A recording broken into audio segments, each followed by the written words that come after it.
ये भुजाओं का अभिमान मत करो, क्योंकि तुम्हारी भुजा में ताकत नहीं है। जिनको तुम चैलेंज दे रहे हो, तुम्हारी भुजाएं जिन्हें चैलेंज दे रही हैं प्रभु राम को, उनकी भुजा में और तुम्हारी भुजा में बहुत अंतर है। तुम्हारी भुजा में कोई पावर नहीं है और उनकी भुजा में पावर ही पावर है। रावण बोला कैसे? प्रमाण दो। कहा तुम जनकपुर गए थे। ये बात हो रही है कहां? एकांत में हो रही है, पति पत्नी की बात हो रही है, यानी रावण और मंदोदरी की बात। समझ में आ रही है कि नहीं आ रही है कथा? क्योंकि मैं बहुत सरल करके बता रहा हूं, अब इससे ज्यादा सरल करके नहीं बता पाऊंगा, नहीं तो हमारा ब्रेन ही खराब हो जाएगा। इतना और सरल क्या कर दूं? क्यों भाई, बहुत ही सरल करके बोल रहा हूं। मंदोदरी ने कहा कि जो बार बार कह रहे हो निज भुजबल में बैर बढ़ावा और दईहों उतर जो रिपचड़ी आवा, तो ये मिथ्या अभिमान कर रहे हो। अगर तुम्हारी भुजा में ताकत थी तो जनकपुर गए थे, तुमने धनुष क्यों नहीं तोड़ा? बताओ। पॉइंट टू पॉइंट बात हो रही है। क्यों भाई? क्या बढ़िया, नहला पर दहला। मंदोदरी ने बहुत साफ सुथरी बात कही है। गए तो थे, धनुष रखा था, लेकिन तुम्हारी भुजा रावण बाण छुआ नहीं चापा। जनकपुर से आवाज आ रही है, लंका तक आवाज। महान यशस्विनी तपस्विनी बोल रही है जनकपुर से। कौन बोल रही है? बोले मिथिला की महारानी बोल रही है। रावण बाण छुआ नहीं चापा, ओ हारे सकल भूप करिदाप। तुम्हारी भुजा धनुष को छू नहीं पाई। बोलो कितना पावर है तुम्हारी भुजा में। लेकिन जिनको तुम चैलेंज दे रहे हो, राम की भुजा छुअत टूट रघुपत ही न दोष, और छुअत ही टूट पिनाक पुराना। छुअत ही टूट, छूते ही टूट गया धनुष। बोलो ये राम की भुजा है। छुअत ही टूट पिनाक पुराना, छूते ही टूट गया, और तुम्हारी भुजा छू नहीं पाई। बोलो बार बार भुजा भुजा भुजा भुजा क्यों कह रहे हो? रावण कहता चुप रहो, दिमाग खराब मत करो। मंदोदरी ने कहा नहीं नहीं, मैं आज आपसे बात करूंगी, मुझे संतुष्ट करो। जितनी भी बातें मैं पूछूं, जितने प्रश्न करूं, उन प्रश्नों का उत्तर दो और मुझे संतुष्ट करो। और यदि संतुष्ट नहीं कर सकते हो तो बोलना बंद करो। ये बकबक बकबक बकबाशबाजी करना बंद करो। रावण ने कहा देखो इस प्रकार की भाषा कोई बोल नहीं पाया, लेकिन तू पत्नी है, तुझमें पावर है, इसलिए तू बोल रही है। नहीं इतनी हिम्मत है किसी की कि कोई ये कह दे कि बक बक बक बक मत करो, बकवास मत करो, लेकिन तू पत्नी है इसलिए तू बोल रही है। मंदोदरी ने कहा मैं इसलिए बोल रही हूं कि तुम्हारे अंदर अभिमान है और उस अभिमान के कारण तुम्हारा विनाश होने वाला है। और कोई पत्नी नहीं चाहेगी कि पति का विनाश हो जावे। कोई पत्नी नहीं चाहेगी कि जिस कुल में कुलवधू बन करके वो आई है उस कुल को नष्ट कर दिया जाए, उस कुल का विनाश हो जाए। कोई नहीं चाहेगी। इसलिए मैं नहीं चाह रही हूं कि विनाश हो जाए। विनाश को अभी रोका जा सकता है। यदि चाह लो तो विनाश को रोका जा सकता है। रावण ने कहा अच्छा और क्या उदाहरण है? अच्छा तू चाहती क्या है? मंदोदरी ने कहा बात मानो तो कहूं और नहीं मानो तो क्या फायदा कहने से। रावण बोला नहीं नहीं मानूंगा मानूंगा, लेकिन फेवर की बात होनी चाहिए, फेवर की। मंदोदरी ने कहा फेवर की बात है। मंदोदरी ने कहा आप चाह रहे हो कि पूरा ब्रह्मांड जो है मेरे हाथ में हो, लेकिन ब्रह्मांड जिसके हाथ में है वो ब्रह्मांड आदिपति ही तुम्हारे हाथ में आ जाए तो? रावण बोला ब्रह्मांड किसके हाथ में है? मंदोदरी बोली पहले ये बताओ कि मेरी बात मानो तो मैं कहूं। रावण बोला हाँ फेवर की बात है तो बता बता, बोल जल्दी। मंदोदरी ने कहा, अगर ब्रह्मांडाधिपति को हाथ में रखना चाहते हो, बस में करना चाहते हो और सदा सदा के लिए अपनी कीर्ति अमर करना चाहते हो, तुम्हारे माथे पर कलंक का टीका ना लगे और लोग हर साल तुम्हारा पुतला ना फूंकें। क्यों भाई, हर साल चाहे जो जमाना आ जाए, चाहे युग आ जावे, लेकिन हर साल तुम्हारा पुतला ना फूंकें लोग। इसलिए मैं कह रही हूं कि परिवर्तन कर लो, परिवर्तन कर लो। मंदोदरी से रावण बोला, तेरा मूड कैसा हो गया आज, क्या बोल रही है? मंदोदरी ने कहा, मैं ठीक बोल रही हूं। अच्छा, क्या करना पड़ेगा मुझे ये बताओ। मंदोदरी ने कहा, राम है सौंपिए जानकी। बोलो कितना अच्छा सुझाव दे रही है मंदोदरी। राम ही सौंपिए जानकी,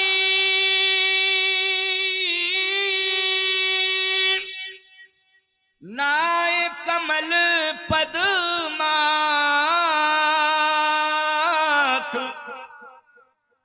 सुत कह राज समर्प बन,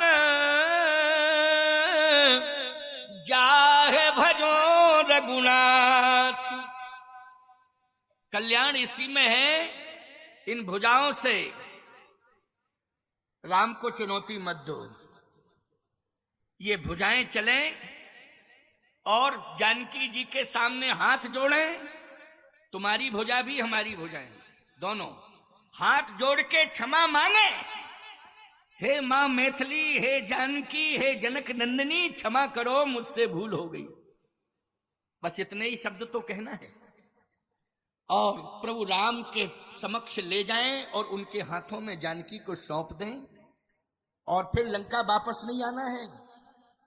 वन में हम तुम दोनों भजन करेंगे और जब वन में भजन कर देंगे तो निश्चित रूप से जो ब्रह्मांड को धारण करने वाला ब्रह्मांडाधिपति है, भजन के प्रभाव से हमारे तुम्हारे बस में हो जाएगा, हाथों में आ जाएगा वो। बस यही मेरी प्रार्थना है। जाहे भजो रघुनाथ, सुमिर पवन सुत पावन नाम, वो अपने बस करी राख्यो राम। इसलिए राम सौंपिए जानकी, नाय कमल पद माथ, और सुत कहु राज समर्प बन, जाहे भजो रघुनाथ। रावण कहता है, खामोश, इस प्रकार की भाषा अब मैं दोबारा नहीं सुनूंगा। यदि तूने दुस्साहस किया मंदोदरी, तुझे परिणाम भुगतना पड़ेगा। मंदोदरी ने कहा, मुझे कोई परिणाम नहीं भुगतना पड़ेगा, परिणाम तुम्हें भुगतना पड़ेगा। बस इतना परिणाम भुगतना पड़ेगा कि सिंदूर चला जाएगा। बस इतना ही परिणाम भुगतना पड़ेगा कि सिंदूर चला जाएगा। मेरा सिंदूर धोना पड़ेगा और कुछ नहीं होगा। मेरा कुछ नहीं, तुम्हारा ही सब कुछ बिगड़ेगा। अच्छा, पति के जाने के बाद तुम क्या सोच रही है? मंदोदरी ने कहा, पति विपत्ति बन गया है आज। पति पति नहीं रहा है। धर्म विरुद्ध आचरण करने के बाद ये पति विपत्ति बन गया है। बोलो, बन गया विपत्ति की नहीं? और जब पति विपत्ति बन गया है तो विनाश सुनिश्चित है। मैं जानती हूं कि मेरा सिंदूर धुल जाएगा, पति दुनिया से चला जाएगा, सिंदूर धुल जाएगा। लेकिन मैं इसलिए इस बात को कह रही हूं कि मेरा कुछ नहीं बिगड़ेगा, क्योंकि मुझे जगत पति मिल जाएगा। मैं उसकी शरणागति स्वीकार कर लूंगी। जगत पति। बोलो भाई, ये जगत पति की प्राप्ति मरने के बाद भी मिलता कौन है? बोलो भाई, अगर तुमने सत्कर्म किए हैं तो चाहे पतिव्रता जावे, चाहे पति जावे, चाहे पतिव्रता नारी जावे, बोलो मिलता तो जगतपति ही है। अगर अच्छे कर्म किए हैं तो जगतपति ही मिलता है। मंदोदरी ने कहा कि मरने के पहले ही मुझे जगतपति मिल जाएगा। मरने की जरूरत नहीं है, मरने के पहले जगतपति मिल जाएगा और तुम्हें हर साल 10वीं के दिन वो जगतपति मारने के लिए पैदा हो जाएगा। दशहरा के दिन बोलो पैदा होगा कि नहीं? वो तुरंत मारेगा तुमको। हर दशहरा, हर साल वो तुम्हें मारने के लिए आएगा। और बोलो अभी नवरात्रि शुरू होने वाली है ना, है? खैर आप लोग तो कुंवार में दशहरा विजयादशमी मानते होगे, क्यों भाई, शारदीय नवरात्रि में।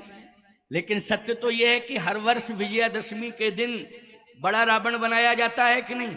और इतना बड़ा रावण बनाया जाता है कि क्या बतावें साहब, कम से कम 5-7 लाख 10 लाख रुपया खर्च होता है रावण के बनने में।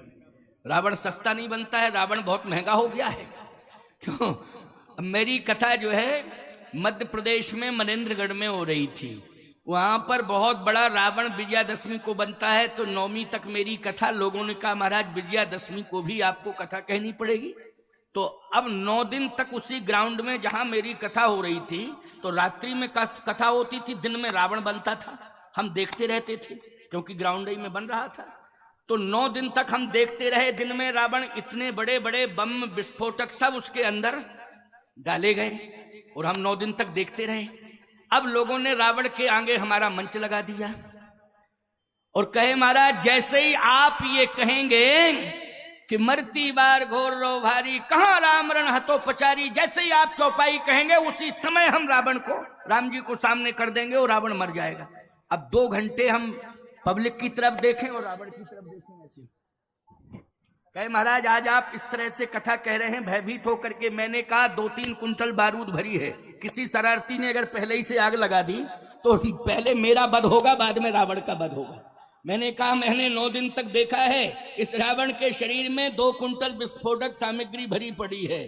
तो कहने का तात्पर्य मेरा यह, ईमानदारी के साथ बताओ, हर साल रावण के शरीर में विस्फोटक सामग्री भरी जाती है कि नहीं भरी जाती है?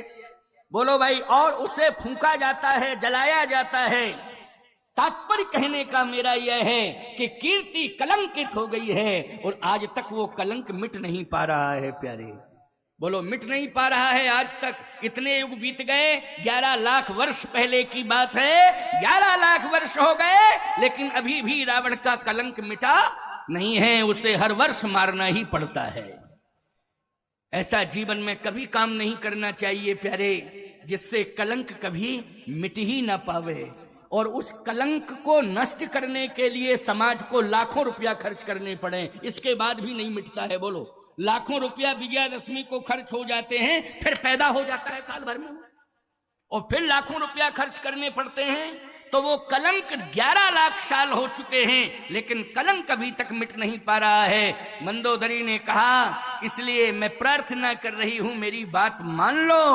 राम सौंपिए जान की नायक कमल पद्माथ, उसुत कहु राज समर्प बन जाहे भजो रघुनाथ। रावण ने कहा भजन की बात मत करना, बस ये भजन हमारा शत्रु है, भजन की बात मत कहा करो। मैं भजन नहीं करूंगा। क्यों? हुई है भजन न तामस देहा, ओ मन क्रम बचन मंत्र दृढ़ एहा। ये तामसी शरीर हो चुका है, इसलिए इससे भजन होने वाला नहीं है। मंदोदरी ने कहा तो मरण निश्चित है। रावण ने कहा नहीं नहीं नहीं, मुझे कोई नहीं मार पाएगा, मुझे कोई मार ही नहीं सकता है। किसमें ताकत है? राम में तो ताकत नहीं है। मंदोदरी ने कहा राम की ताकत, फिर बार बार कहते हो राम से बड़ा पावरफुल संसार में कोई है नहीं, राम से बड़ा अस्तित्व व्यक्तित्व संसार में दूसरा है नहीं। बार बार राम की बात मत किया करो। मैं कहती हूं कि राम की बात छोड़ो, उनके छोटे भाई से परिचित हो? हाँ, हमारे पुत्र ने शक्तिवाण से उसे बेहोश कर दिया था, वो तो मरने वाला था, पता नहीं कौन सा जादू टोना कर दिया, कौन सी बूटी ऊटी चटा दी, इसलिए बच गया, नहीं तो मर ही गया था। कहे नहीं नहीं नहीं, उनका अस्तित्व कभी नहीं समाप्त हो सकता है। तुम्हारा भ्रम है, संशय है कि वो मर गया। सृष्टि में जब तक राम का अस्तित्व रहेगा, हर मंदिर में राम के साथ लक्ष्मण का अस्तित्व कभी मिटने वाला नहीं है। बोलो, दुनिया में जितने भी मंदिर राम जी के बने हैं, राम के बगल में न भरत खड़े हैं न शत्रुघ्न खड़े हैं। कौन खड़े हैं राम के बगल में? सही बताओ। लक्ष्मण जी खड़े हुए हैं। बोलो, खड़े हैं कि नहीं? तो राम का अस्तित्व जब तक रहेगा, बोलो लक्ष्मण का अस्तित्व रहेगा कि नहीं रहेगा? राम बाम दिस जानकी लखन दाहिनी ओर, ध्यान सकल कल्याण में तुर तुलसी तोर। इसलिए लक्ष्मण, जिनके बारे में तुम्हारा संशय है, उनका अस्तित्व बड़ा विराट है व्यक्तित्व, इसलिए उनका अस्तित्व कभी समाप्त होने वाला नहीं है।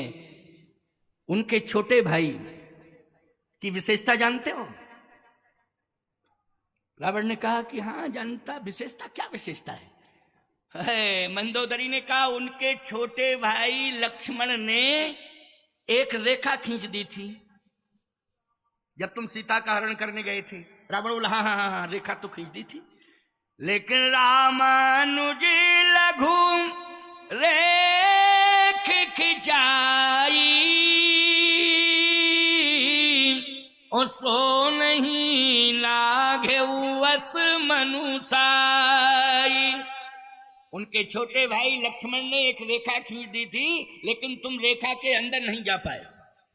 बताओ, उनके छोटे भाई की भुजा में कितनी बड़ी ताकत है। अच्छा, रेखा किससे खींची होगी जरा बताओ? भुजा का प्रयोग किया होगा ना, तो उनकी भुजा में कितनी ताकत है कि उनकी भुजा के द्वारा खींची हुई रेखा के अंदर तुम नहीं जा पाए। रावण बोला जा तो रहा था, तो क्यों नहीं गए? जैसे ही मंदोदरी मैंने जाने का प्रयास किया तो उस रेखा के अंदर से एक दीवाल, अग्नि की दीवाल खड़ी हो गई, और जैसे ही अग्नि की दीवाल खड़ी हुई तो मैं बैक हो गया। इसलिए मंदोदरी ने कहा क्यों बैक हो गए? तुम दीवाल को चैलेंज दे देते, क्योंकि तुम्हारे अंदर तो ताकत है। दीवाल खड़ी हो गई तो पहले दीवाल से लड़ते। अरे वो अग्नि की दीवाल थी, अग्नि की दीवाल, तो अग्नि तुम्हारा क्या बिगाड़ती? जब तुम में ताकत है तो अग्नि तुम्हारा क्या बिगाड़ती? अग्नि से लड़ते। अरे नहीं, मैं लड़ने की कोशिश तो कर रहा था, लेकिन उस समय तेरा फोटो याद आ गया कि मंदोदरी का क्या होगा। मंदोदरी ने कहा फोटो देख करके बैक हो गए, लेकिन ओरिजिनल बोल रही हूं तो बैक क्यों नहीं हो रहे हो? जब ओरिजिनल ही बोल रही हूं सामने की बैक हो जाओ, तब बैक नहीं हो रहे हो। अग्नि की दीवार खड़ी हो गई सामने, उसे देख करके बैक हो गए हो। होश में आ जाओ, अभिमान का त्याग करो। उनके छोटे भाई के द्वारा खींची हुई रेखा के अंदर तुम नहीं जा पाए हो, इसलिए होश में आ जाओ। वो तो सीता अगर रेखा के बाहर न निकलती तो तुम्हारी ताकत नहीं थी कि तुम लंका में लेके आ जाते। वो तो महिमा तुम्हारी नहीं है, महिमा सीता की है, जो सीता रेखा के बाहर आ गई। अच्छा बोलो, महिमा किसकी है? जल्दी बोलो। सीता जी की है कि नहीं? रेखा के बाहर आ गई। और तुम्हारी बुद्धि ठिकाने लग जानी चाहिए कि जब तुम अंदर जा रहे थे तो अग्नि की दीवार खड़ी हो गई थी रेखा में, और जब सीता रेखा को पार करने के लिए आई तो कोई दीवार सामने नहीं आई, ना कोई अवरोध पैदा हुआ। बोलो, सहज में ही सीता रेखा के बाहर निकल गई। तो दिमाग में नहीं आ रहा है क्या पत्थर पड़ गया बुद्धि पर कि सीता में कितनी बड़ी ताकत है? और सुनिए, तुम गए तो थे सीता के पास, कितने प्रयत्न किए। मंदोदरी सारी यादें दिला रही है, याद रखना। ये प्रसंग जो मैं कह रहा हूं इसमें मंदोदरी पिछली सारी यादें दिला रही है। एक तो याद उसने जनकपुर की दिलाई कि तुमने, तुम्हारी भुजा जो है धनुष को छू नहीं पाई, लेकिन राम जी ने छुएते ही टूट पिनाक, पुराना छूते ही टूट गया धनुष। एक तो वो याद दिलाई। दूसरी याद लक्ष्मण की दिलाई कि रामानुज लघु रेख खिंचाई, सो नहीं नागे असमन शाही। लेकिन तुम्हारी ताकत कहां चली गई थी कि तुम रेखा के अंदर नहीं जा पाए? और सीता की ताकत वो है कि वो रेखा के बाहर आ गई।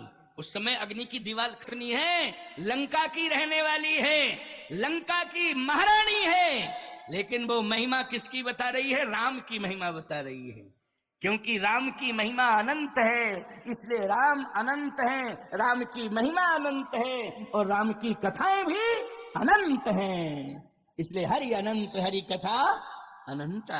का अब एक बात सुन लो, सीता की इतनी बड़ी महिमा है कि सीता अपनी इच्छा से, तुम्हारे कहने से या तुम्हारे प्रयास से सीता लंका में नहीं आई, तुम्हारी ताकत से नहीं आई सीता। फिर का सीता स्वयं आई है। रावण ने कहा स्वयं क्यों आई है सीता? इसलिए आई है कि तुम्हारा विनाश करने के लिए आई हैं, तुम्हारा विनाश होना है। रावण बोला सीता के द्वारा विनाश कैसे होगा? मंदोदरी ने कहा ऐसे होगा। रावण कहता है सीता अगर विनाश करती है तो जनकपुर से अयोध्या आई, अयोध्या का विनाश क्यों नहीं किया?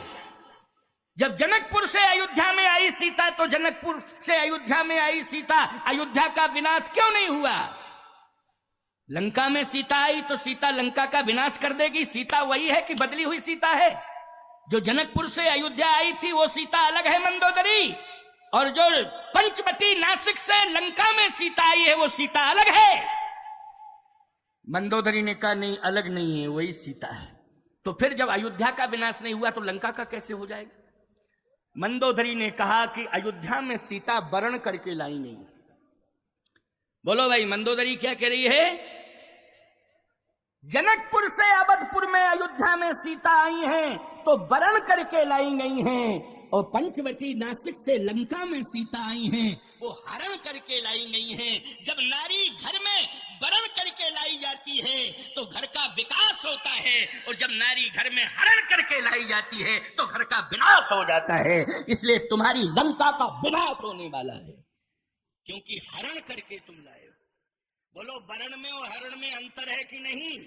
वरण में और हरण में। रघुबीर बान की सच सुने हरियाण मोही, अधम निर्लज्ज लाज नहीं तो ही है निर्लज्ज।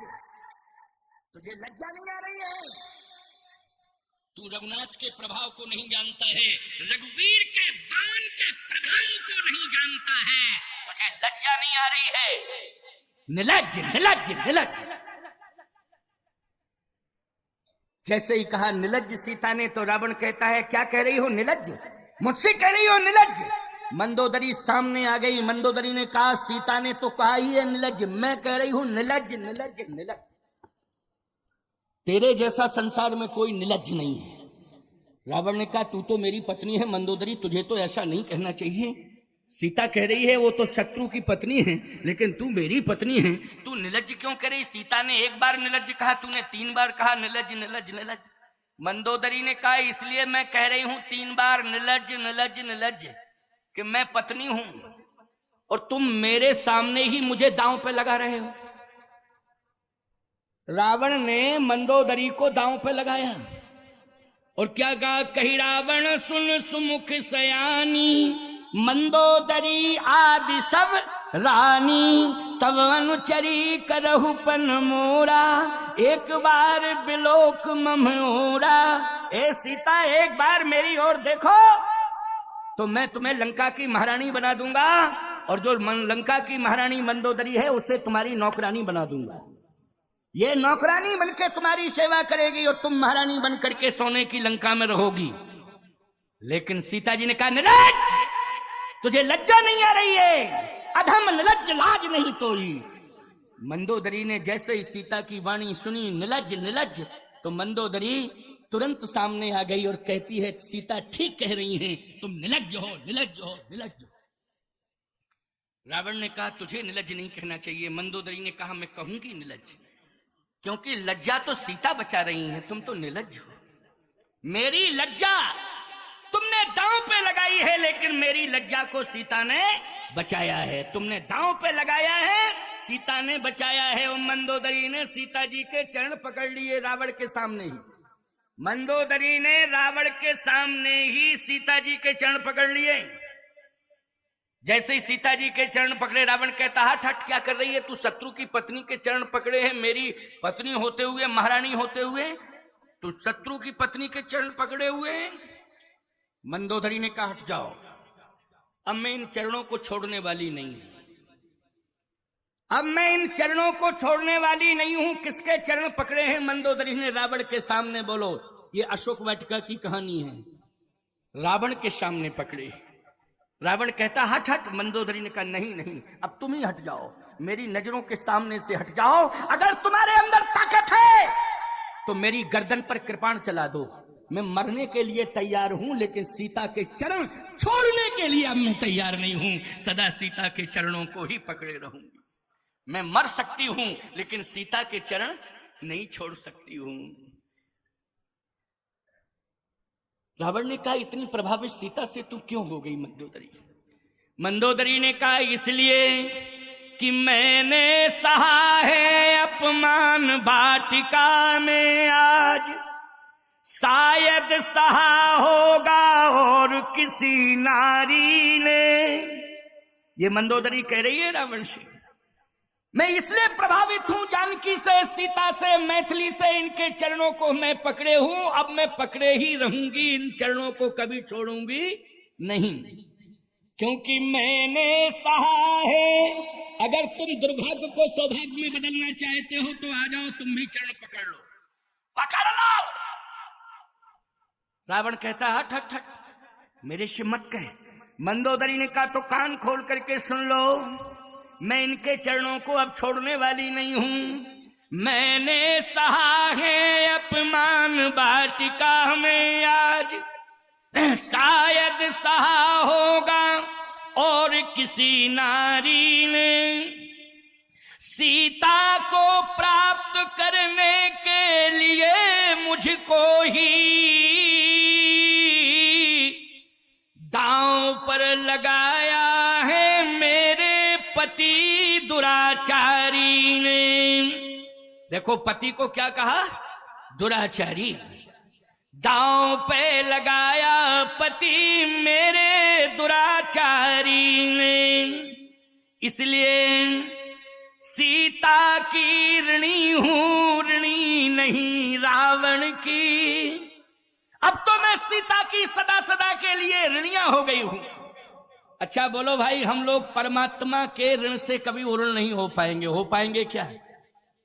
कहते जरूर हैं माता पिता के ऋण से उऋण नहीं हो सकते हैं। ठीक है, अच्छी बात है, माँ बाप के ऋण से कोई उऋण नहीं हो सकता है, लेकिन पिता के ऋण से तुम उऋण नहीं हो सकते हो तो परम पिता के ऋण से भी उऋण नहीं हो पाओगे प्यारे।